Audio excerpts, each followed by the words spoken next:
IV curve tracers, irradiance meters, clamp meters, thermal imagers. The list of tools for solar pros is long and complex. Today on The Pitch, we'll simplify things with Will White, solar application specialist at Fluke.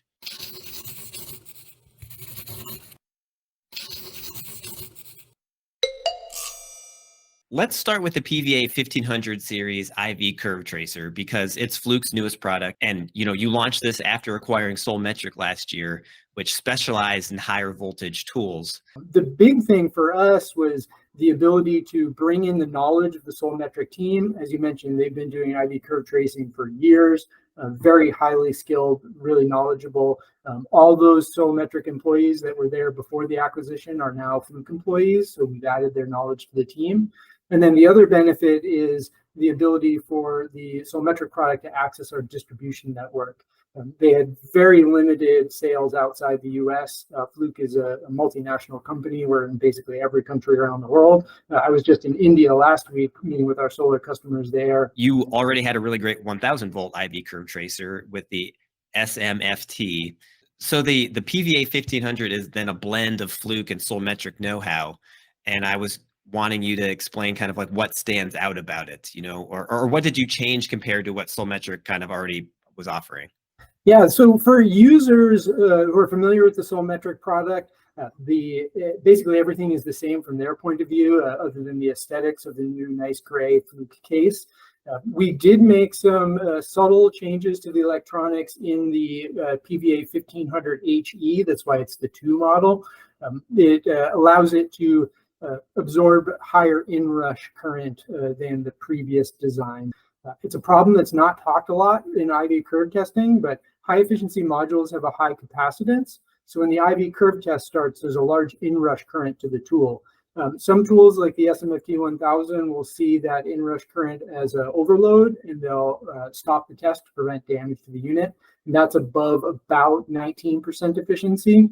The PVA 1500T model will test up to 30 amps, up to 19% efficiency. Above that, the current rating drops down to 10 amps. And again, that's so it doesn't overload and overheat the tool.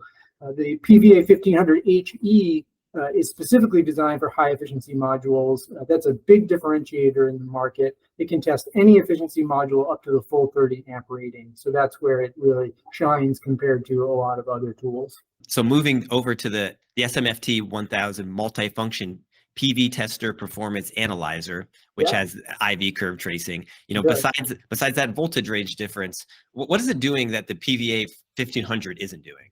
Yeah, so SMFT stands for Solar Multifunction Tool. SMFT is really good for rooftop residential, commercial, industrial systems, 1000 volts and less.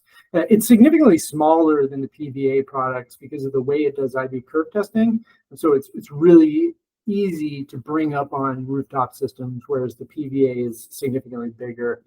It will do every test required by the IEC 62446-1 standard.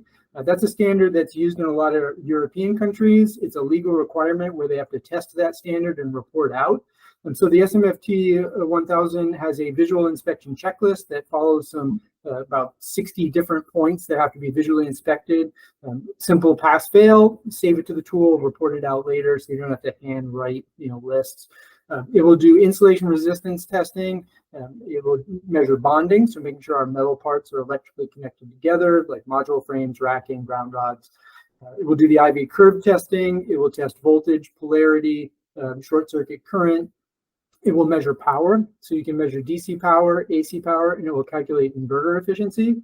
It will do the IV curve testing up to 1000 volts and 20 amps. We'll also test bypass diodes, blocking diodes, surge protection devices, and then has an auto test feature where it will run through all the tests automatically with one push of the button. The PVA products only do IV curve tracing. That's the only thing they do. And when you get to that higher voltage, you're going to need high voltage, category 3 rated equipment.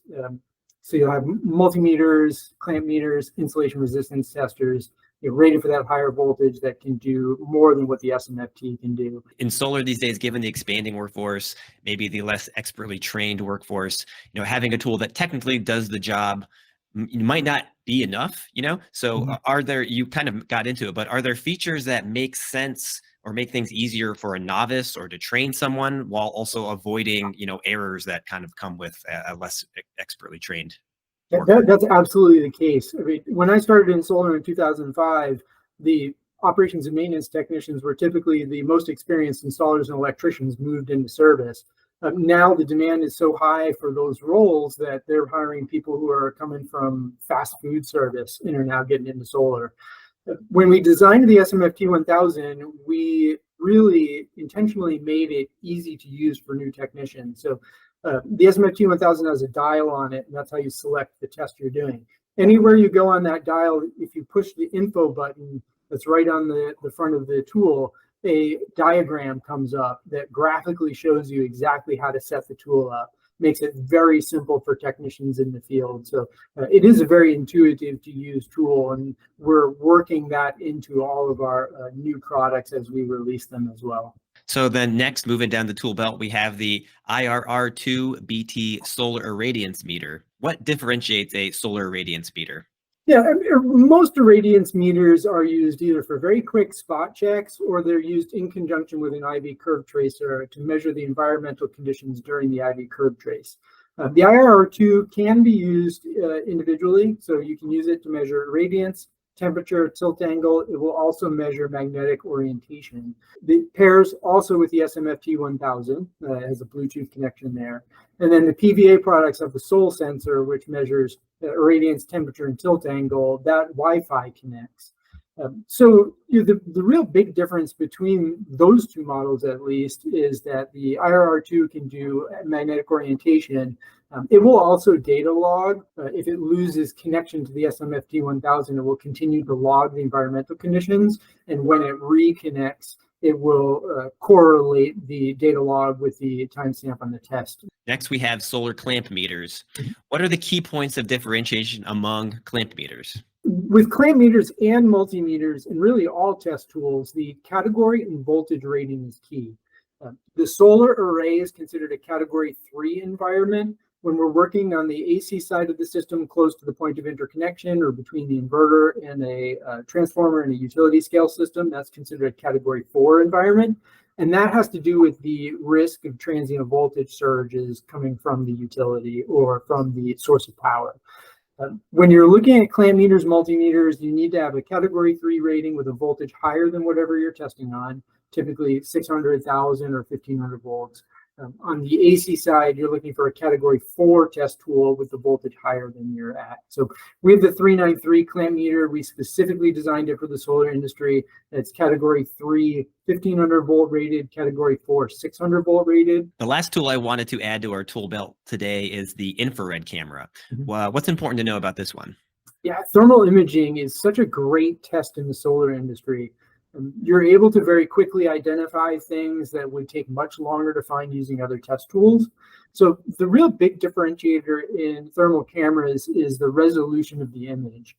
As you go higher up in the model range, the resolution gets better. That means you can be further away from the equipment and still get a good quality image that's going to give you the information you need, which subsequently means you can be outside the electrical hazard zone and still be getting good pictures. When you get into the higher end cameras, some of them have swappable lenses as well, so you can put in telephoto or wide angle lenses, get a little bit more options there. Can it do PV cable thermal imaging too? Absolutely. And that's actually a really good use case for finding arc faults. A lot of times we have issues with module interconnections where either there was like dirt in the connector, or they didn't plug it in all the way, or there was a poorly made field, a connector that was poorly made in the field. So you get a high resistance connection there that's arcing inside the connector. It's very hard to see those until you get a catastrophic failure. The thermal imaging camera can pick those out, assuming that the arcing is creating some heat there. So looking across this tool belt, I have two kind of like last questions. One is, I did wonder, in the age of like remote monitoring and AI analytics, drones, and kind of all those things, are all of these on-site handheld diagnostic tools like still important? Absolutely. And I think aerial thermography is amazing, what it will give you quickly. And these utility scale projects are huge. I mean, I was on a 1.3 gigawatt system in California that was 26 square miles. So Yeah. you're not walking around with a thermal camera, looking for problems. So flying a drone over the array allows you to see where there are issues. Sometimes it can tell you what the source of the problem is, but most of the time it's just telling you there's a problem.